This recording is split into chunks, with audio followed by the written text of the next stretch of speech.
Welcome to Folio, an actual play podcast about solo and epistolary TTRPGs. I'm your host, Satah, and I'm showcasing multiple possible experiences of self-paced games by inviting guests to play them alongside me so I can compile our stories together. You can support the show financially at patreon.com/foliopod or with a one-off donation at ko-fi.com/foliopod. This is episode 1 of our games of Farsickness Landing, a one-page map-making game about rediscovering an ancient derelict ship by Lonely Cryptid Media. The other explorers of crash sites in history joining me today are Dora Rogers and Marc Majcher. I'll tell you a little bit more about them at the break. I played Farsickness Landing for a Folio solo game livestream last year, which makes this the first official double dip of a game. That is how much I like it. I really love the story I told in that stream, facilitated by this very lightweight system. You can find the VOD of that on YouTube at youtube.com/@foliopodcast, or you can hear an edited audio-only version on the bonus feed by signing up to the Patreon as a free or paid member. I'm also very fond of the story that I told in this session, this playthrough of this game, as well as those that my guests did. That was like a very meandering sentence, but I feel like I expressed all of the things in it that I wanted to. So let's just hop into learning a little bit about where our explorations are starting from and a little bit of the history of each of our worlds. Hello. Hello. It's Farsickness Landing time. My name is Marc Majcher, he and them, and I will be playing Farsickness Landing today. So I am here I'm so excited to play Farsickness Landing. I played this game for a Folio live stream last year, I think in November, and I had such a good time with it, and I loved the story I told. So I was actually thinking like, ooh, maybe I'll just use the audio from the stream and get a couple of guests on and put that on the main feed, completely forgetting that I had made a fatal backup recording error where the stream music is still audible, not just my voice. I didn't just capture my voice. I don't really want to have that quality of audio on the main feed because it's a little weird and distracting, even if it is totally listenable, in my opinion. I did do an edited version of the live stream that is audio only, that's on the bonus feed, which you can access as a free member on Patreon if you're interested. It really is a great story. I think I just loved my experience with it, and I loved the weird stuff that I got up to. So I'm going to play it again, which I'm really excited to do because it's a good time and it's a one-page game, so it's straightforward and it has a lot of great stuff. Considering how long it is, considering that it is a one-page game, I think that it brings so much to the table that is very exciting. Farsickness Landing is a one-page map-making game about rediscovering an ancient derelict ship. Your ancestors came to this world across an ocean of stars. 10,000 years after they abandoned their ship, it has been rediscovered.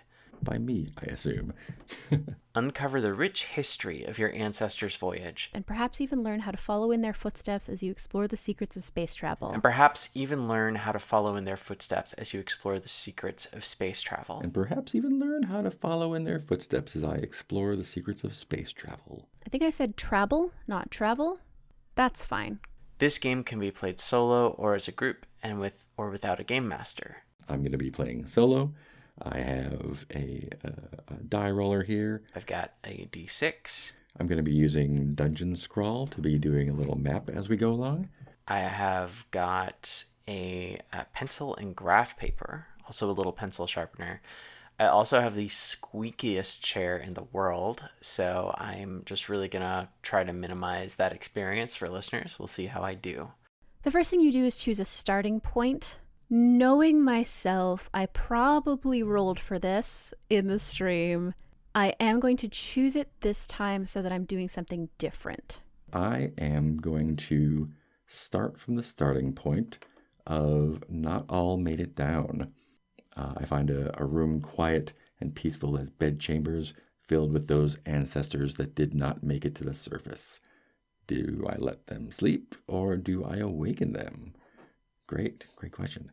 I did Not All Was Lost. Satah has asked me to go for Not All Was Lost. Eons of history are stored in digital libraries. You quickly learn that your ancestors abandoned the ship so you might avoid repeating their mistakes. Do you embrace this history or cast it aside? Which, by the way, is a prompt that I absolutely love. I am looking forward to diving into all the weird shit that my ancestors did and wrote down, and how excited I am to learn about them. I think what I'm going to do is not all are like you. There are living creatures here that do not breathe, with limbs of metal and blood of oil, eyes hollow and knowing. Do you treat them as family or as enemies? On your paper, draw the outline of the crashed ship. Make it whatever shape you want. It's okay if some pieces connect and others don't. On my paper, I'm going to draw the outline of the crashed ship, and I can make it whatever shape I want. The game asks you to draw an outline of the crashed ship to sort of like fill in as you're playing. I'm personally not going to be doing that for this playthrough. Going to keep it audio only. It also asks you to roll dice to determine how big your ship is, like roll 2d6 or up to 5d6 for how many rooms there are. But just to keep things standard, I'm going to ask everybody to do 13 rooms. I'm not going to roll dice to determine the number of rooms because we're going to do 13 rooms.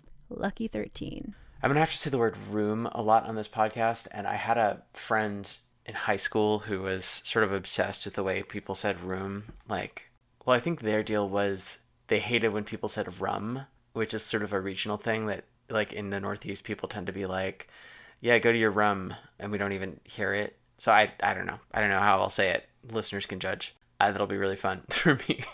Okay, so as soon as I knew I was going to be making a ship, I started thinking about what are the ships I love. And okay, I'm so sorry. I'm so sorry to be so cringe, but Firefly is a little formative for me. I do think that the Serenity is like a great, interesting ship layout. So maybe I'll have that in mind. One thing I was thinking about too, is especially because I have 13 rooms. Jesus.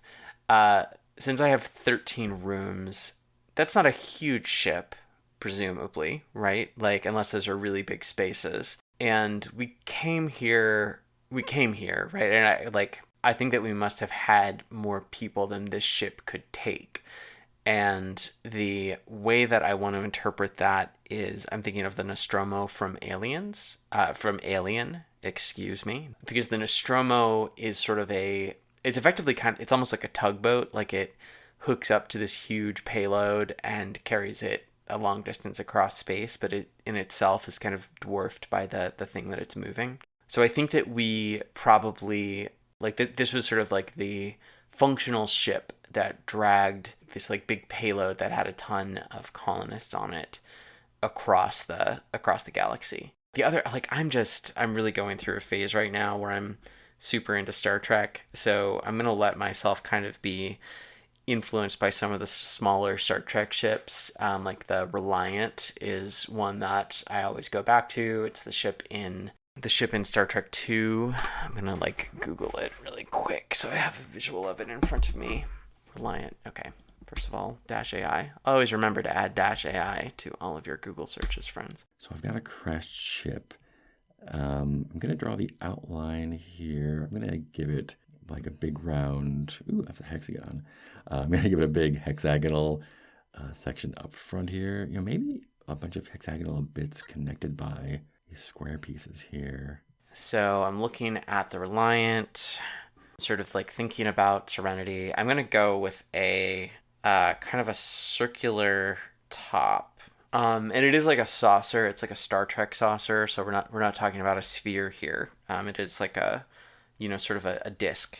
I think there's going to be 2 decks. And then there's this big sort of solid block hanging off of the end of it that's a little bit bigger than it is. And then there's 2 very long nacelles that are the engines that are doing some sort of faster than light technology. So, and I think that they're like a very significant size of the overall craft. They're like twice or 3 times as long as the squat section for whatever magic physics are going on in there. So the living section looks like almost ramshackle. It looks like almost an afterthought to the drive system. And I think that the nacelles are probably, I'm going to hold off on this. I'm having the thought in my head that they are ruined, that they're these did not survive impact, right? Like they're like like one of them is like snapped off and one of them is just like shattered. But the PDF does say this interesting thing about maybe you'll follow in their footsteps, and as you explore the secrets of space travel. So I'm going to leave that a little vague. I'm going to make it kind of symmetrical, but not entirely symmetrical, since there's a crashed ship. Sort of like make it a little bit disconnected, I guess. And yeah, that's cool. Okay, so there's like a stairwell on the ground floor right in the center. And kind of build out some more over there. Some cool wrecked parts. Over here on the left side. I think that there is an airlock in the sort of rear, this like heavy structural section as I'm starting to think of it. And then there's a passageway leading into the main living structure, the sort of semicircular area. I'll decide if there's anything else back there or if it's just like really thick steel to keep the whole thing together. And you open up on a corridor. This will probably be my first room. Yeah, so the corridor I'm drawing as taking up sort of like the like a narrow central space in the center of the ship, and it sort of I'll give it a big hexagon at the back, pointing the other way. The hallway is going to lead up to the cockpit, which is right at the front of the saucer on the lower deck. The thing about the cockpit, I'm saying cockpit and not bridge. So like in Star Trek, there's always this very spacious bridge.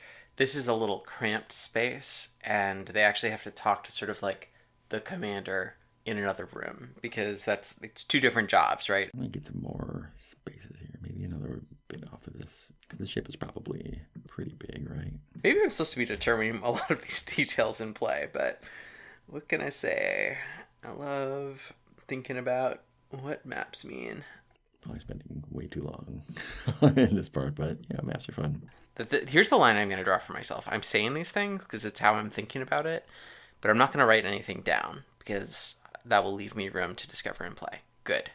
Smart Dora. I draw a lot of maps because it's fun, and I almost always draw first and then worry about what they're going to be later, because I find it a lot easier to kind of make up what the rooms or area means after I see what it looks like. So I think this game's gonna be right up my alley. I think the crew of our little, so what I'm sort of envisioning is that the ship basically like tugged out a very large craft, a very large construction object, whatever, that had a lot of people in cryo sleep. So it's not a generation ship. They did it in, a number of years. And there was a human crew on this ship that I'm drawing a map of the whole time. And this human crew, they were together on this pretty small vessel for 5 years, 10 years, something like that, as they moved across space at FTL speeds with all of these people who were in cryo sleep for that whole journey. Yeah, I'm just going to kind of go crazy here, I think. I'm going to make a bunch of slightly irregular rooms. I think that this is going to be our crew district, our crew wing. Because if you're going to be on this ship for so long, you need some degree of privacy, right? Like, nobody's out here just like in a barracks or with 3 roommates for 10 years. Or at least these people didn't have to be. So I'm just going to give each of these people like 2 squares of graph paper, basically. Okay, enough with the hexagons. Not enough with the hexagons. Never enough. I'm going to put 2 rooms and... Ooh. Yeah. So it's actually kind of 1 room, but there is a division. Because this is hydroponics. So it's principally about food, but it's also sort of like an enrichment area. So there's a part that's kind of blocked off, which is like, this is actually pretty boring. There's just a bunch of lights and plants growing and like a bunch of like moisture hydration systems. And then there's a wider area which still has a lot of practical plant life, like things that are growing that are useful in the ship or that contribute to the oxygenation. But it's also like they aren't densely packed so that people can come in here and be in sort of a light area with a different kind of atmosphere surrounded by life. And there's, there's like paths paved with stone even, right? And like little benches. So it's an enrichment area, right? It's so people can feel a little less fucking crazy as they're on this 10-year voyage. And maybe some other pointy bits over here. Okay, so at this point, I have what I've been thinking of as the bottom deck. Let's see how many rooms I have. I already numbered 1, which is the entryway, the central corridor, 2, which is the cockpit, 3 is what I called the infirmary before, 4 is the kitchen, 5 is the dining area, 6 is what I called the rec room before. I am going to make a decision and label all of the crew quarters 7. So, like, I'll have one experience of exploring what I'm thinking of now as the crew quarters. It's not 1 for every room, right? And then 8 is that big storage area that takes up like a quarter of this deck. 9 is the recreational agricultural area, and 10 is the densely packed agricultural area. Yeah, that looks kind of like a ship. Not really at all, but let's go. The loft or deck 2. I think they informally call it the loft. The loft is it's not as big as deck 1. Off to the port side is CIC, and that's going to take up the whole port side.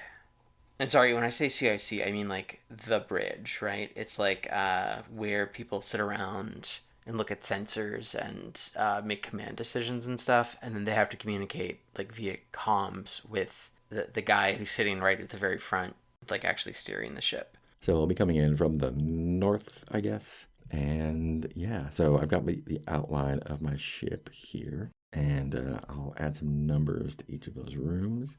Ooh, this is fun. The starboard side is all the captain's quarters. It's like the captain has much more space. So there is an element of inequality that we're sort of building in here. And I need one more room. And there's one thing that I have been thinking about, which is missing here, which is that everything we've talked about is kind of either living area, or it is stuff where kind of white collar work almost happens. I mean, piloting is more of a gray area, but it's, it's all sort of people who are working with like electronics and screens or controlling a vehicle. So, where are our engineers? Where are people with sexy grease stains on their faces and cool overalls and stuff? So I think that on deck 1, I'm going to split apart the galley where we do our cooking and the infirmary. I'm going to put another hallway in, and that hallway leads to engineering. So engineering is in what I had previously described as this like sort of structural bar that kind of holds the ship to the engines. It's a big room. There's a lot of machinery in here. There's just like a big square thing built into this like very thick steel, more advanced materials at the back of the ship.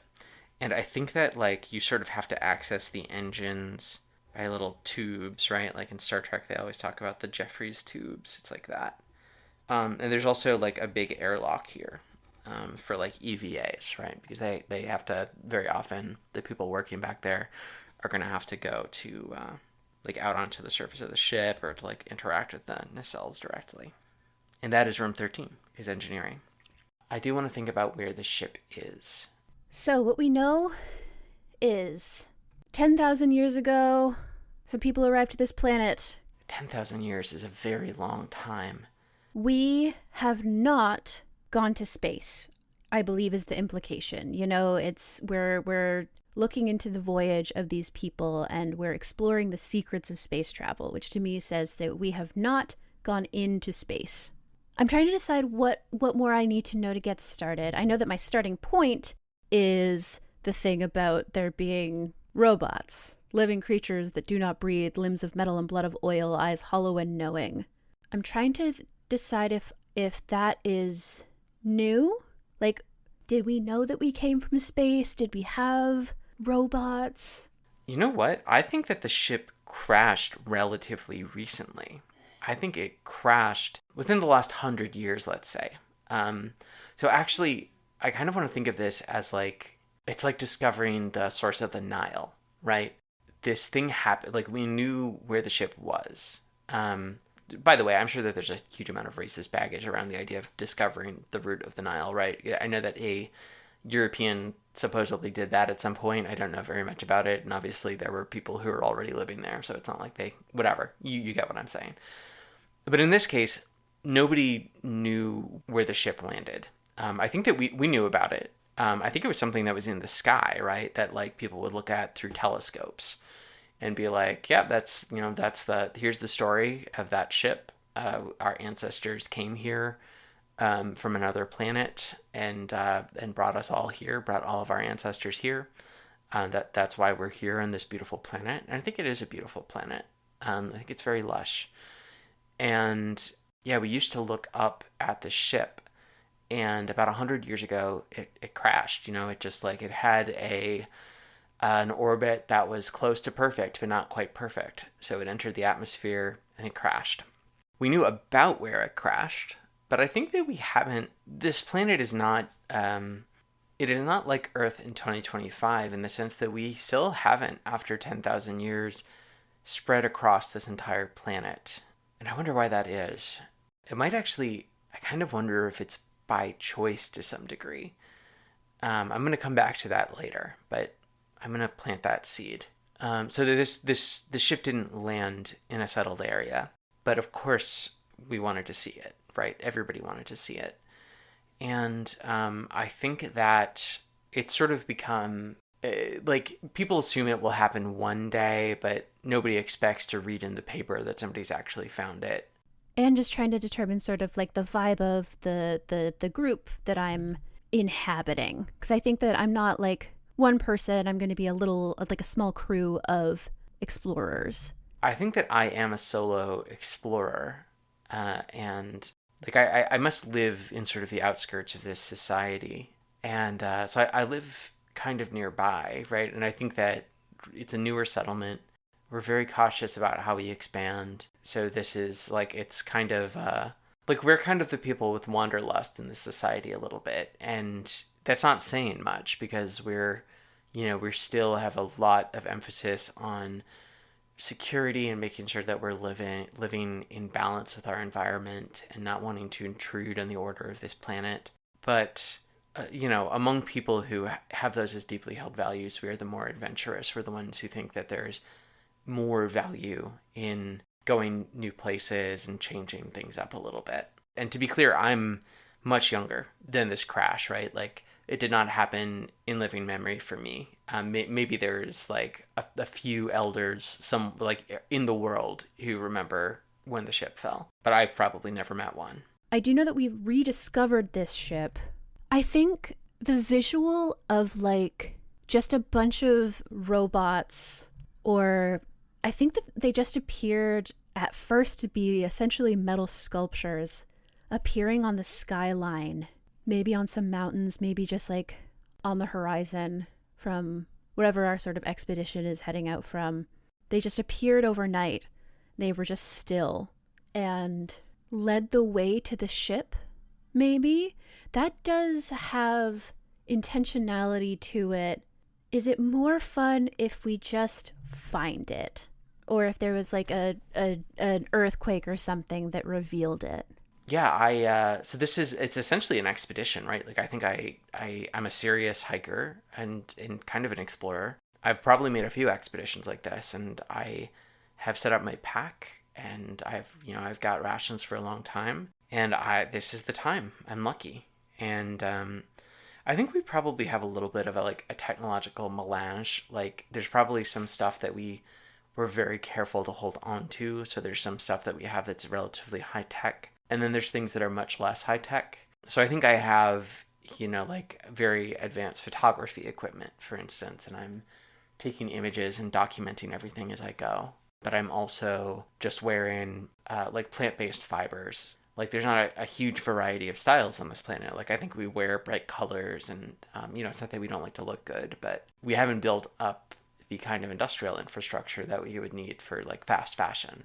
Again, by choice, right? Like, demand for textiles has led to all sorts of evils in our world. So, over the last several hundred years. So we've just chosen not to do that as a society. So a lot of my tools are kind of simple. My clothes are very simple. My pack is probably very simple. But I do have this sort of advanced photography equipment, and I'm like taking voice notes as I go. And I found the ship, and I'm going to document it as much as I can, and then head back. I think there was... I'm going to combine it. It's going to be accident, then that image of all of the robot sculptures appearing. I think it's the kind of thing where, like, someone was digging. Maybe it's even meant to be an archaeological dig, and then they just uncovered what looked like a bunch of sculptures. And they were like, oh shit, we have to stop immediately. This is not what we were expecting to find at this level. We need to bring in a bunch of experts to figure out what's going on here so that we can, like, continue safely. And that's when a bunch of the sculptures started appearing. Like, as soon as they were revealed, we saw all these sculptures appearing. And so I'm in the group. I'm the group that was sort of hurried over to this dig site to investigate. And it's a little more urgent than you generally expect with an archaeological dig site, because something weird is happening. These same sculptures seem to be appearing, and just watching. I think they're just looking at, like, the cities that we live in. I'm just laughing because in the last game I played, Live, Love, Die, Remember, it was really notable that I just had the longest intro, and I bet that is going to be true again, which seems to just be my style, and that's fine. That's great, actually. So, the game's finished when the map is complete and the purpose of every room has been discovered. And I'm going to discover each area of the ship one by one and craft the story of its journey here. Basically, we're just going to go room by room. Cool. I hope I didn't over-determine at the beginning, but actually it'll be really interesting.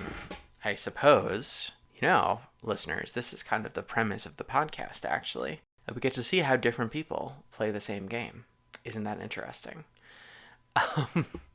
For each room I discover, encounter, or experience, I'm going to ask one of these questions, and I have a list of lovely questions here. There is a list of questions to ask. Rooms are going to be made by making up my own thing or rolling on these tables, and I love rolling on tables, so that's what we're going to do. And there are also these 4 spectacular tables.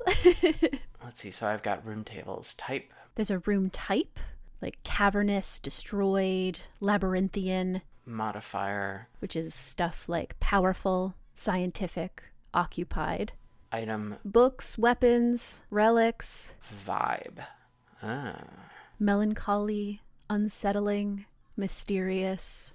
The combination of those 4 D6 tables brought me so much joy and determined the direction of my story in such a fantastic way that they're so well done, and I'm really excited to get into them here and also see what other people do with them. I'm going to roll all 4 of these for every room, and I'm going to allow myself, if I want to throw away, especially I think the type, if it doesn't match with something that I've already determined. This is what I usually do with random tables, right? I'll roll, but then I'll give myself a little bit of wiggle room if I want to. Great, and that's the entire text of the game, and that is plenty. And I think that's enough to get started. So I'm going to discover the first room. Let's go. I'm going to take a short break here, and then I will start in with my first room. Thank you for the segue, Mark. Coincidentally, both of these guests are people I played with at BreakoutCon in March, which I did not realize until I sat down to write the details for the interstitials, and that made me so excited. Dee and I played Drink My Sweat, Dee's game about Daiki Fight Club. We played as high-strung administrators slowly ripping through their expensive athleisure gear as they got more invested in their industrial park stress relief than they were in their loungewear. You can find that game and more, like Sapphic Slumber Party, at deecity.itch.io, that's deecity.itch.io, and find games she makes with her wife, like Alchemistresses, at galpalgames.itch.io. Speaking of her wife, That is Allison K. Cole, the designer of the upcoming Hocus Focus Hyperfocus, the ADHD Oracle game. You can go and follow the Kickstarter page for that so you get notified when it launches on October 6th. I know that Dee has been doing a bunch of playtesting and consulting for this game, and quite frankly, everything that Allison has ever been involved with that I have seen has been like unbelievably gorgeous, so you should very much keep an eye on that. Marc and I played a session of Plasmodics run by the designer, the inimitable Will Jobst, and that game was an absolute treat. You can find a huge selection of Marc's games, supplements, and tools for designers at majcher.itch.io. They also make a solo TTRPG-related podcast, which I believe makes us some strange form of distant internet kin. And you can find him everywhere online at majcher.com. Finally, my name's Satah, and you're currently listening to my show. Thank you! You can find my work in TTRPGs and music and stuff at gaygothvibes.online, and follow me on bluesky at posatachips.gaygothvibes.online. Now, let's take our first steps into those crashed ships from so long ago.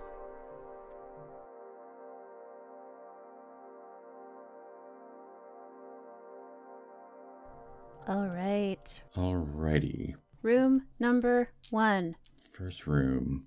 So I think the general setup, like in the moment, we get to the dig site and somebody greets us and is like, there's been an update in the situation, and we're like, no, we know, we've seen the statues, and they're like, no, there's something you don't know about.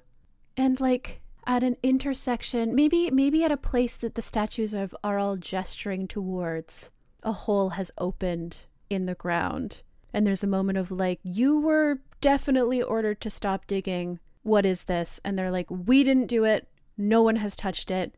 A crack just like opened in the ground here, and there was like a vibration. It almost was like a very localized earthquake, and shook some of the dirt off, and now there is this hole. And in the hole, a little ways down, is obviously metal, and it is like a not a door, not a porthole, I guess a door, in the way that like a submarine has the door on top.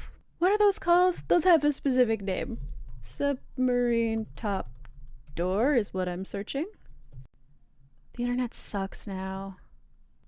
Hatch. It's the hatch. There's a hatch down there. And I think that like working very quickly, we get clearance to go down into the hatch. All of the statues are gesturing right towards it. Maybe some of them have even shifted. I don't want to go like full weeping angels, but if they've shifted, it's been well unobserved, much like they sort of appeared on the horizon to stare at the cities unobserved. They're all just gesturing towards this hatch. And so we go down into it, and we find room 1. I drew a little kind of entrance area, so it kind of looks like, I don't know, maybe there was a cave-in, maybe there was some earth shifted, maybe there was some excavation, but there's a little entry area here. So I'm going to go ahead and roll for the first room that I enter. I'm going to be using, which dice? A little online roller. Rolling 46. Fantastic. So if I want to roll some d6, 1, 2, 3, 4, boom, great. The type is destroyed. Organic. Technical. The modifier is alive. Knowing. Powerful. The item is seed, and the vibe is melancholy. The item is seed, and the vibe is uplifting. Okay. Relic. Peaceful. That's a really interesting combination. Destroyed with alive, and destroyed with uplifting. Seed makes me think plants, obviously.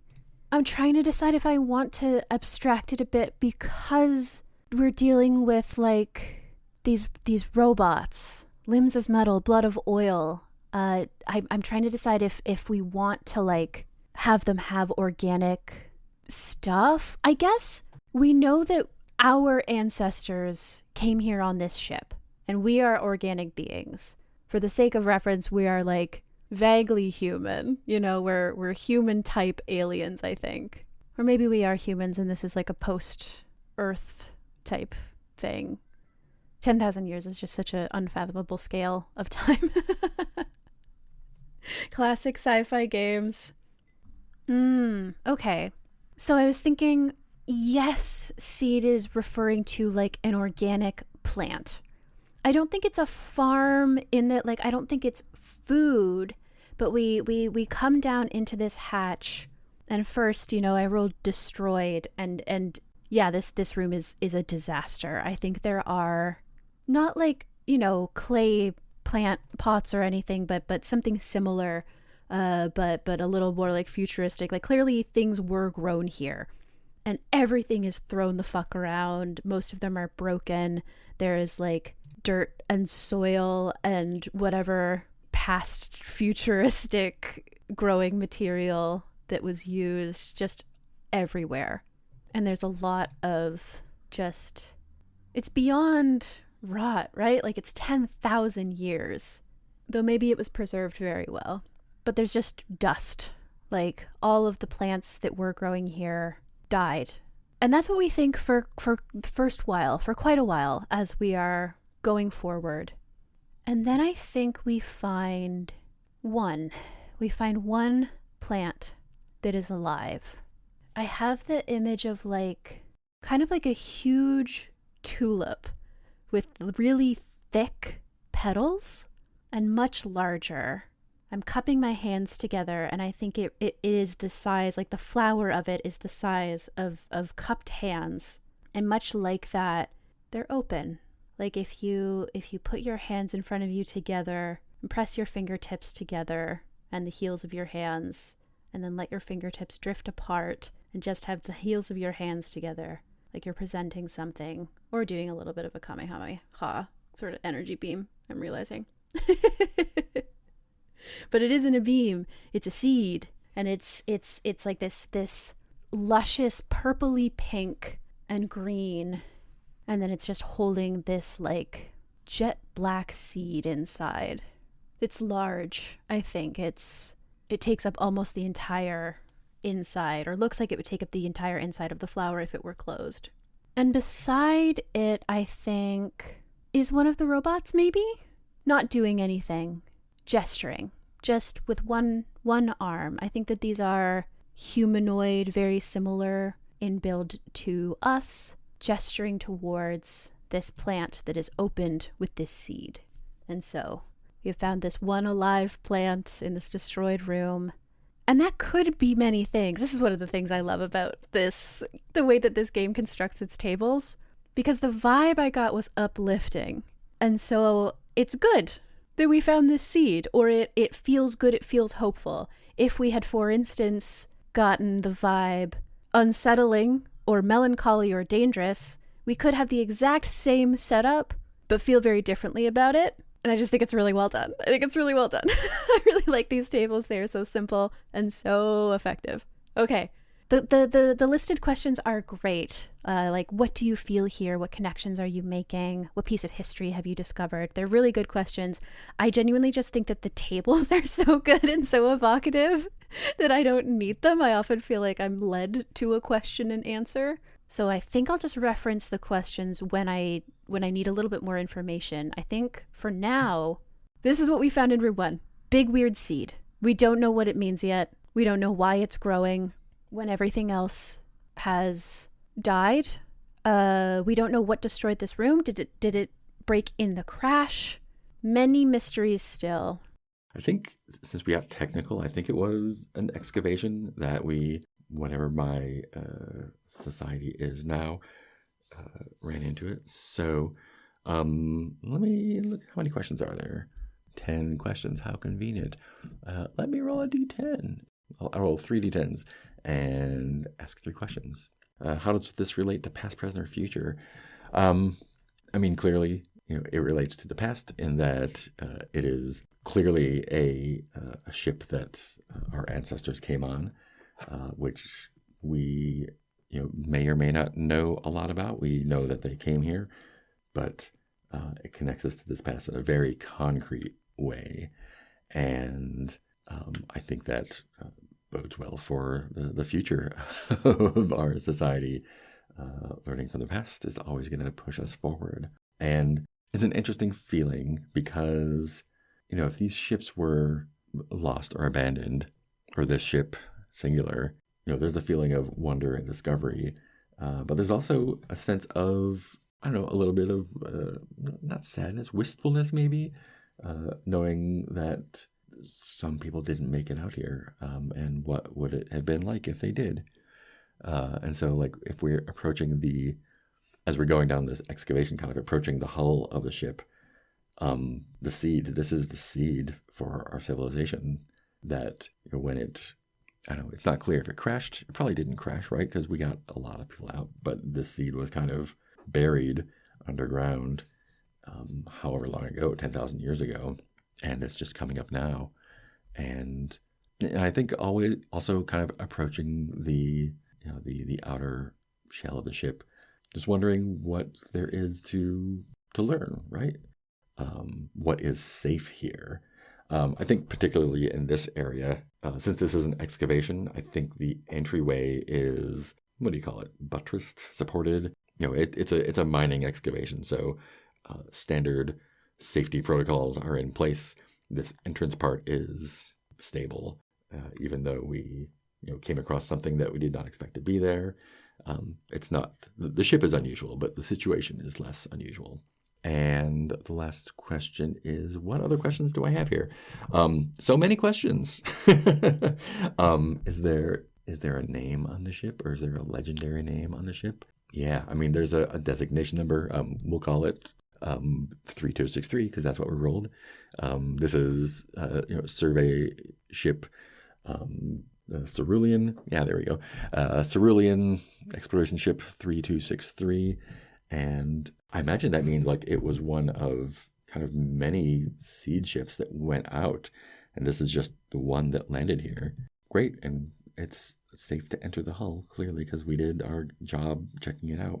As I come in, the shape of the ship is overall very intact. So I can see the outlines, like the nacelles are probably visibly damaged. I'm going to leave myself a little bit of room there, like I said before. But I come in, I think I can just walk through the airlock. It was damaged, so I sort of have to crawl through it, but there's a gap there. Maybe I have to crawl through and then pull my pack after me.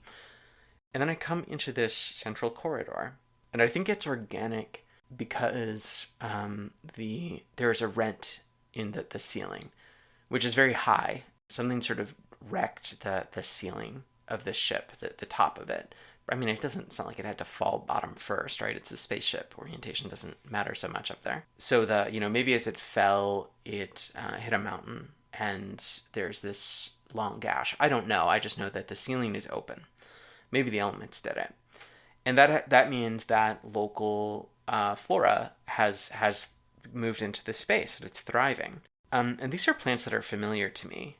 I'm picturing sort of that it's mostly sort of an ivy. It's something that is clinging to the walls. But it's not a specific species that botanists would recognize from Earth. And of course, there's animals here. There's like little animals, and I hear little creatures scurrying. I think we found a lot of local flora and fauna here, and there is Earth flora and fauna. But again, like, we were pretty cautious, right? So I think that there are a few Earth species that have escaped into the wilds, and those are still talked about as like these are failures, right? Like, this is something we did wrong. And they're treated as invasive species even to this day. Despite that, right? Despite the fact that this is all indigenous to this planet, I still recognize it. It's very familiar to me because I'm from this planet, as far as I'm concerned, and I'm sort of I am from this wilderness area, so this feels very homey almost. I think that this is powerful and that this is a big space, even though this is not a huge ship. Walking in and seeing all of this lush greenery and seeing the rent in the ceiling, it's kind of grand. Like, I don't think we go in for grand buildings very much in my society. So it has, even though this is not really a huge space by our standards, in 2025 Earth, it's not Notre Dame or anything. But looking up across the multiple stories and seeing this, like, the metal that's been sort of ripped open, I just have a real sense of like wow, like, this was a really amazing craft. I haven't really seen a lot of big spaces like this. The vibe is peaceful, right? And I think the peace does come from the fact that everything is familiar to me in this space. And the sun is shining. I can hear Gosh, let me come up with some weird detail. Like, there's no. Oh, this is awful. There's no birds here. Like, there's just not birds. That's not a direction that evolution took on this planet, and we didn't bring birds with us. But there are insects, and some of them sing, like like like birds, right? Like not like crickets. Although probably like crickets too, but there are like insect calls that I think of as birdsong, right? Some of them are melodic, some of them are less so, but they are familiar to me. That's just what I know. So yeah, just picture those big bird-sized insects, everybody. I'm sure you'll love that. And the relic that I find here is a digital library. This is the first of the digital libraries that I will find in this ship, and I think that this is something that is going to this derails my exploration a little bit, right? Because I think I'm very surprised to find this. You know what? I think that the ship is very damaged, but there are things here that have power because there are intact solar panels. Like that. This was not sort of plan A for powering the ship, but it had a lot of solar panels built all over it for periods where it was in a planetary system, and like they're keeping it powered, like at minimal levels, and not all systems have power because it crashed, like a lot of stuff is wrecked, but there is some power, and this digital library is powered, and I think I never expected this, right? Like I was absolutely sure that I was going to find a derelict, which would still be incredible. Like the most amazing find, the most amazing connection to our history that anybody has ever had. But it's not just that. This digital library is intact. And I don't think that I speak the language of our ancestors. Or I don't read it, I don't write it. It's my language is very different.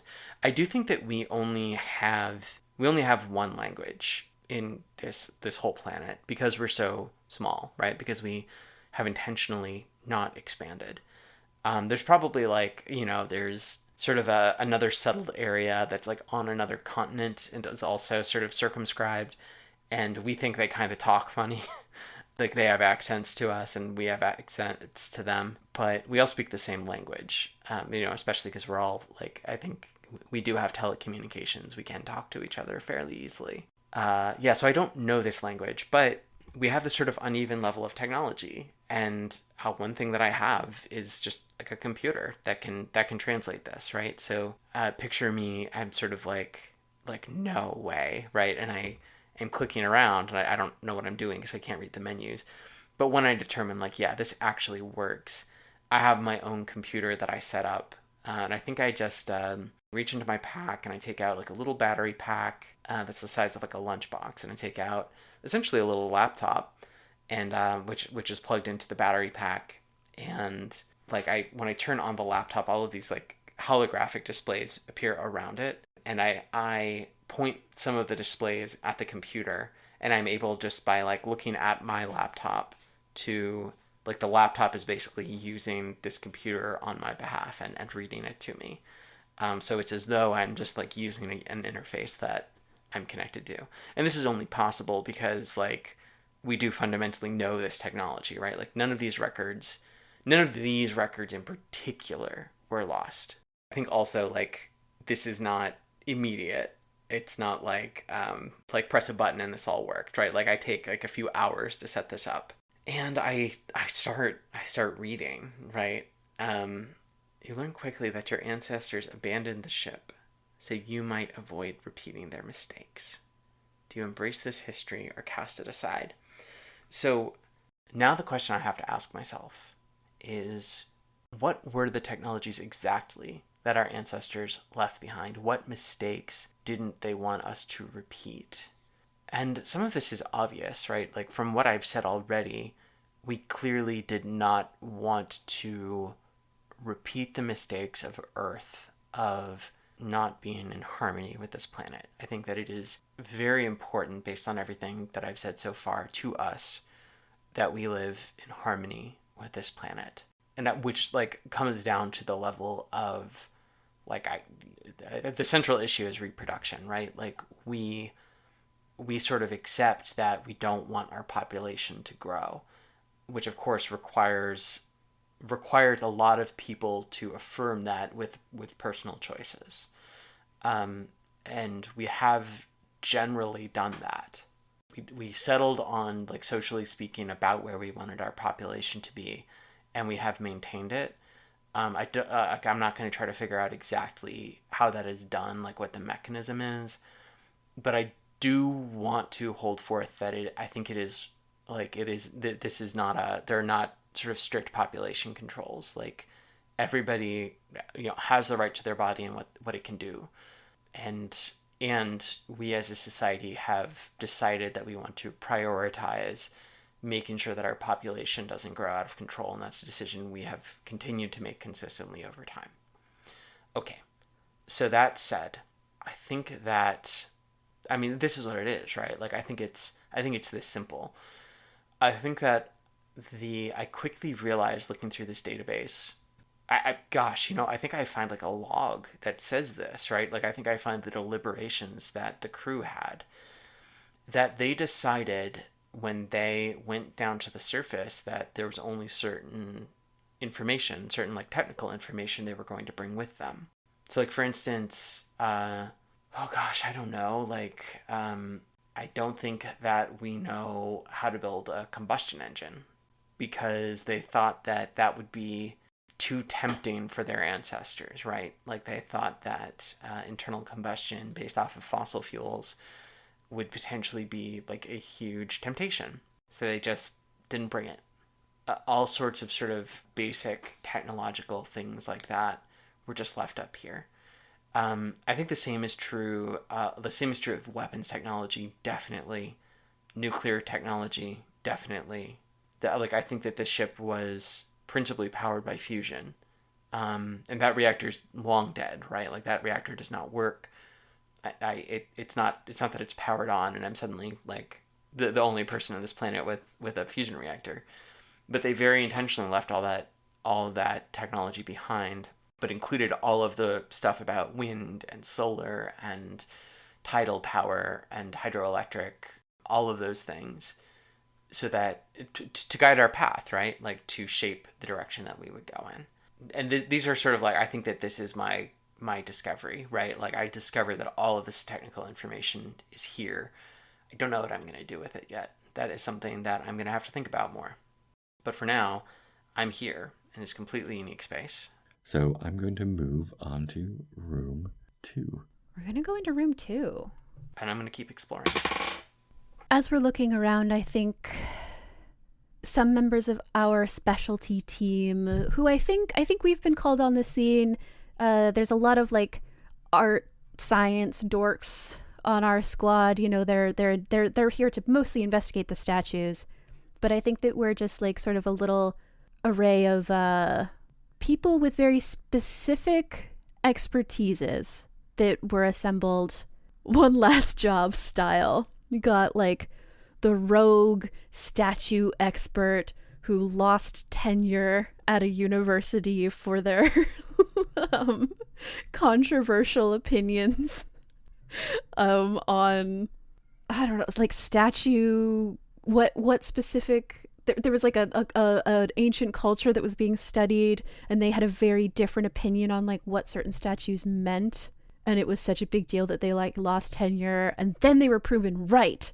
But they didn't go to academia. They didn't go back to academia. They moved into the field.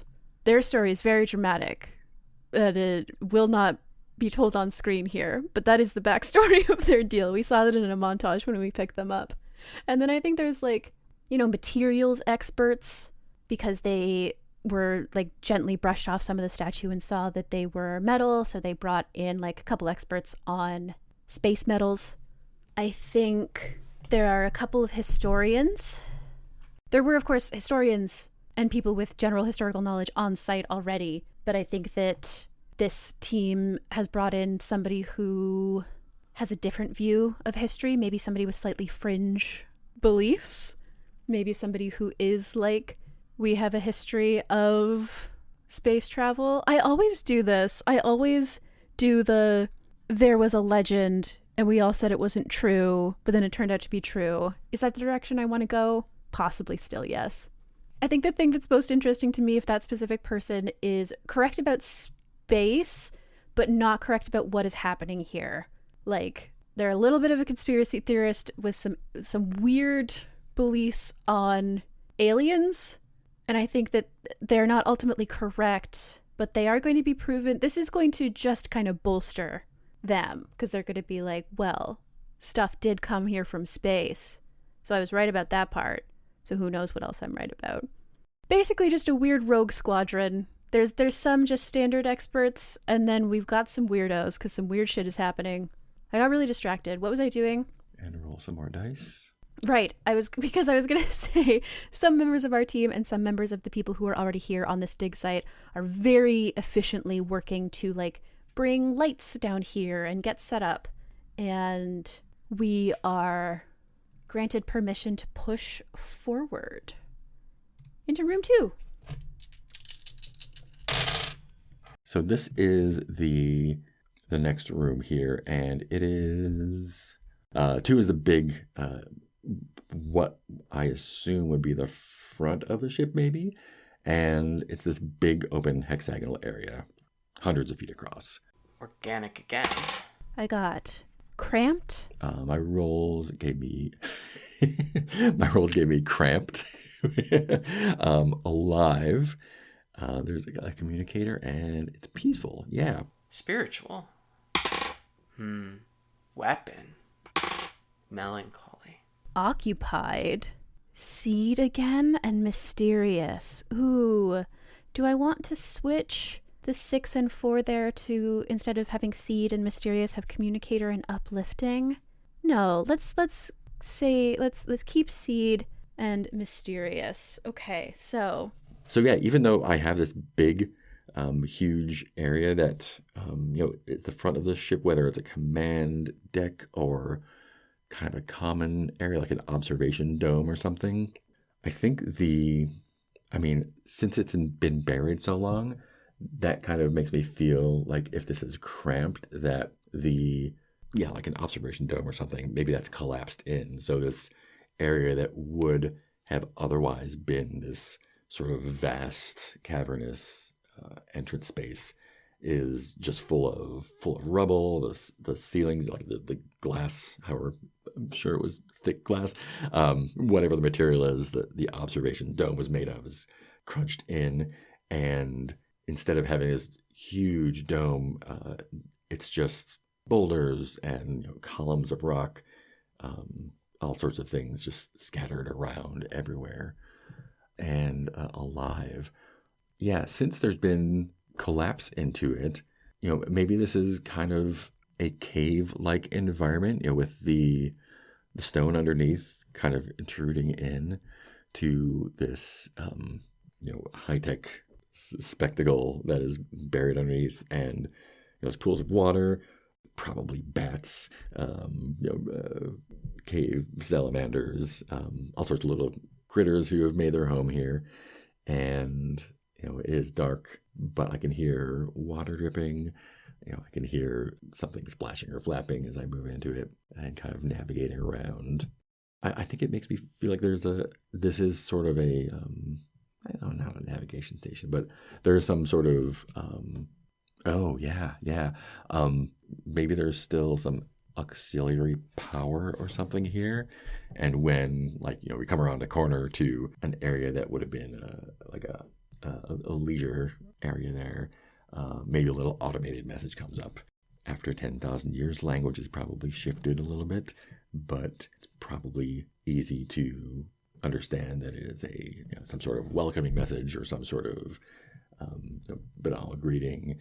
It's just like a little soothing, peaceful, like this is a good place to hang out message, even though now it's kind of ruined and not ruined, but it's caved in and everything. Yeah, let me ask some questions. Let me roll some d10s. What do I feel here? I think it's a feeling of as it's not as safe as the entrance is, right? Because this is both new area and there's clearly been collapsed and although probably a collapsed area is safer than semi-stable, there's still an uncertainty. I don't know what is in here. So there's a little bit of trepidation, but also excitement, because this is our first step into a world that hasn't been touched in 10,000 years. And I mean, just this little message alone is going to give our linguists a lot to work with, and anthropologists a taste of what the culture was like. And this is just the first drop in this giant well of knowledge that we're going to uncover. What's dangerous here, I think, is, like I said, the unknown. Maybe the collapsed rocks are unstable. Maybe if there is a little bit of power here, that could be dangerous. Who knows what is powering whatever's left of the ship? An energy source that's lasted this long. Who knows what that could be, right? So any sort of technological investigation is going to have to be done with extreme caution as well. And this relates to a previous room. I mean, this was the entrance cave was, or the entrance mine shaft was constructed, and we went up to the hull. And I don't imagine that, it was an airlock or an opening or a cargo bay door or whatever. I imagine we did have to breach it somehow, cut it open. And so I think the relation is there's this weird sort of, it's an opening where an opening shouldn't be. And so there's a odd kind of, like, as you look around, the walls are inside spaceship walls until there's this hole there that's another cavern. Okay, I know where I'm going to go. It's that word spiritual that tells me where I go next, which is I'm going to go to what I have numbered 9 on my chart. I walk through this space and I end up going down the starboard corridor, and I take a right as I go down to that corridor, and that leads me to what was once the hydroponic garden. After 10,000 years, the hydroponics, this is not like a vibrant garden of earth plants, right? That would be a problem in itself, based on what I've already said. Over the course of that 10,000 years, they just ran out of water, they ran out of air. The plants that were here all died. Probably a lot of valuable things that were needed for food in those early days had been harvested already. But I think I can tell what this is. I live in a wilderness community. I know what a garden looks like. I know what crops look like. And hydroponics were absolutely among the technologies that we kept, right? So I think I know exactly what this is. And I can also see that it's aesthetic, right? And I think that's the spiritual aspect, both that this was a spiritual place for my ancestors so long ago, and that is deeply spiritual for me, right? I'm picturing that there's sort of flat stones in this soil, which is starting to sprout with local plants because it's now been exposed to the oxygen for a while, but actually not that much, because this soil had become sterile and dead after so long, just sitting lifeless in space. And there's a pathway of big flat stones through the middle of it. And walking that path and hearing my practical boots clatter on the stones and echo through this space, I feel so intensely connected to them and to this awareness that they were real people. And I think that's a good feeling, but it's also a sad feeling, hence the melancholy. And then I find the weapon. It is interesting that there's a weapon here, right? Of all places. It makes me wonder. I'm not going to answer this question now. I think that my character wonders this. I think I know what this is, or I guess what it is. I think we have, artistic renditions of these things. It's an energy weapon of some kind. It's a laser pistol, basically. I'm sure it had a much more scientifically grounded explanation for exactly what it did, but it's some sort of energy weapon. I don't want it to look like a ray gun, I want it to look more like, God, I just love phasers in Star Trek The Next Generation, those dorky little things that don't look like guns. I think it's like that, at least kind of, right? It looks more like I'm looking around my room for inspiration right now. You know what? It looks kind of like I am gonna go Star Trek, but I'm gonna go for something a little different. It looks like a tricorder, right?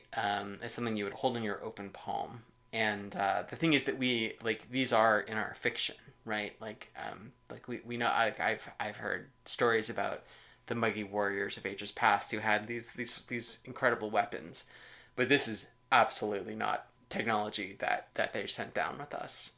So I think I'm kind of like, is it really? No, like is it really? And I think like looking closely at it and sort of referencing, actually, yeah, I go back to the digital library and I reference like, I try to look it up and I'm like, yeah, that's what it is. It's not working. Whatever power source it had is gone a long time ago. And I think that I'm terrified of it, right? Like, I mean, wouldn't you be if you found a magical weapon that you didn't understand? So I think I don't touch it, right? I think I leave it exactly where it is, but I get down on my knees. I look at it from all angles. I very carefully turn it over, and I'm sure I'm gonna die just so I can look at the back. And I think that this is it's very disturbing to me, right? Like I don't fully understand it yet, but it raises questions. What do you feel here? I have been talking about that. What do your senses tell you? What connections are you making? Yeah, I've been answering these. What is missing, broken, or damaged? What piece of history have you discovered? Perfect. Yeah, I'm nailing it. Satah, I'm the best at this. Definitely not just riffing wildly. Occupied is interesting when I've already talked about these robots being around. I think what that means is we are about to encounter the first one who moves and talks. At least moves. Let me see how I feel about talks. After how huge the initial room that we came into was, it's a big surprise that this one is so small.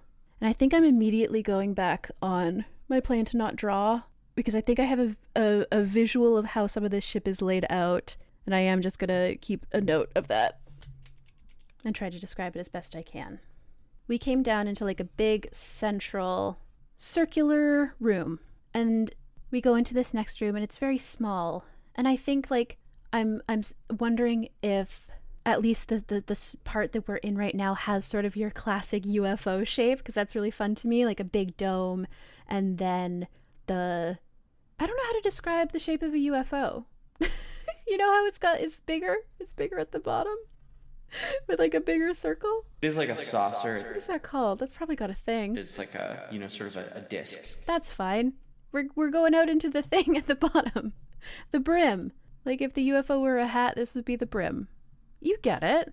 You and we're on the same page here. I'm not even worried about it. That room was big. This room was small.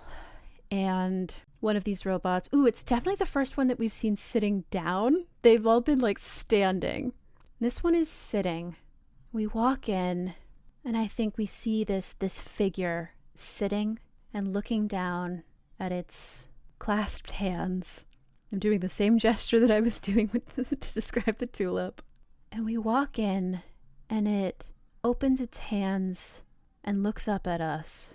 And in its cupped hands, does it have a seed, or is it asking us to put a seed in its hands, like a video game? That happens in Metroid, right? Samus, am I Samusing right now? I might be doing some Samus stuff. We probably haven't plucked the seed. We're leaving things intact as much as possible. But it opens its hands and looks up at us. And I think that there's some evidence, like the chrome of its palms is slightly stained with that same color of the seed, gesturing towards the idea that a seed would be placed here. And given that the vibe is mysterious, I wonder if I might leave it at that. It's this, we walk in and I think there's just boxes everywhere. It's a small room. I'm picturing it sitting on a crate. And so there's just these crates everywhere, metal crates. It looks up at us. It opens its hands. There's sort of an expectant air. We haven't plucked the seed. We have nothing to offer it. I think somebody daring tries putting something in its hands to see what happens. And I think that its fingers flex slightly and then it goes still again, just still looking up at us. as if sort of like rejecting the offer. It doesn't crush it or anything. It just is like, is this what I'm looking for? No. Take it back. Do that with a couple other things. It doesn't accept any of them. It seems to want this seed that we found in the other room, but we don't know why or what for, and we can't really authorize that right away. I think the question that I answered here from the list is, how does this relate to a previous room or discovery? Yeah, that's a pretty good one. So we're just gonna head back into the main room and then go into room 3. See if we can learn a little more. Yeah, let's move on here. This has been Folio, an actual play podcast about solo and epistolary TTRPGs. You can find transcripts, game statistics, and more at foliopod.site.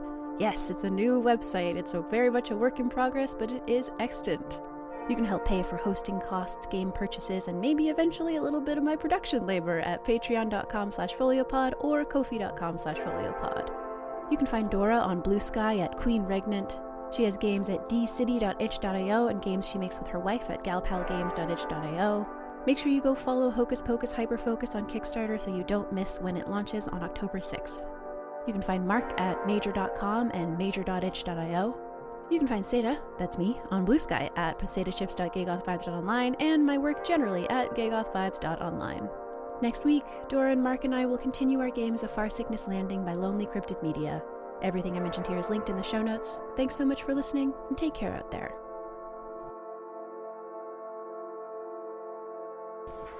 There we go. Let's get started with the squeaks.